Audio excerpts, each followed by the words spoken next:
আমার সলিউশনের নতুন আরেকটি ভিডিওতে আপনাদের সবাইকে স্বাগতম।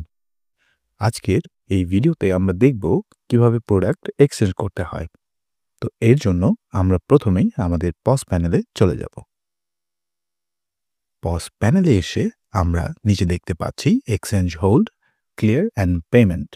আমরা এখান থেকে এক্সচেঞ্জে ক্লিক করব। এক্সচেঞ্জে ক্লিক করলে আপনাদের সামনে এরকম একটি ইন্টারফেস পপ আপ আসবে। এখানে সার্চ বক্সে আপনারা আপনাদের ইনভয়েস নাম্বারটি পেস্ট করবেন। যখন কোনো কাস্টমার কোনো প্রোডাক্ট এক্সচেঞ্জ করতে আসবে, অবশ্যই তাকে সাথে করে ইনভয়েসটি নিয়ে আসতে হবে। আপনারা সেই ইনভয়েসটি দেখে ইনভয়েস নাম্বারটি এখানে পেস্ট করে দিবেন বা ইনভয়েস নাম্বারটি এখানে লিখে দিবেন। ইনভয়েস নাম্বারটি লিখে দেওয়ার সাথে সাথেই আপনাদের সামনে চলে আসবে ওই ইনভয়েসের আন্ডারে কতগুলো প্রোডাক্ট ছিল।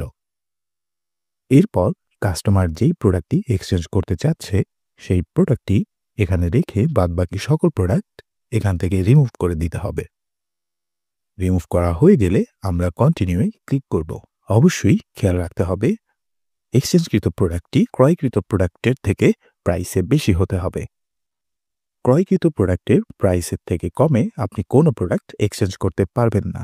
এরপরে আমরা আমাদের প্রোডাক্টটি সিলেক্ট করব। প্রোডাক্টটি সিলেক্ট করা হয়ে গেলে আমরা নিচে এর টোটাল অ্যামাউন্টটি দেখতে পারব।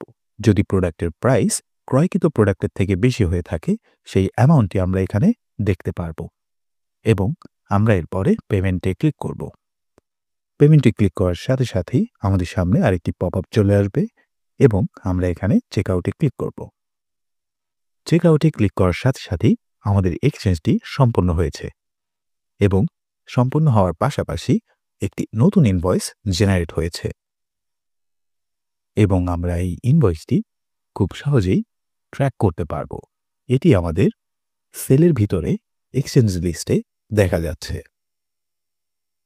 এভাবেই আপনারা আমার সলিউশন পজে প্রোডাক্টটি এক্সচেঞ্জ করতে পারবেন।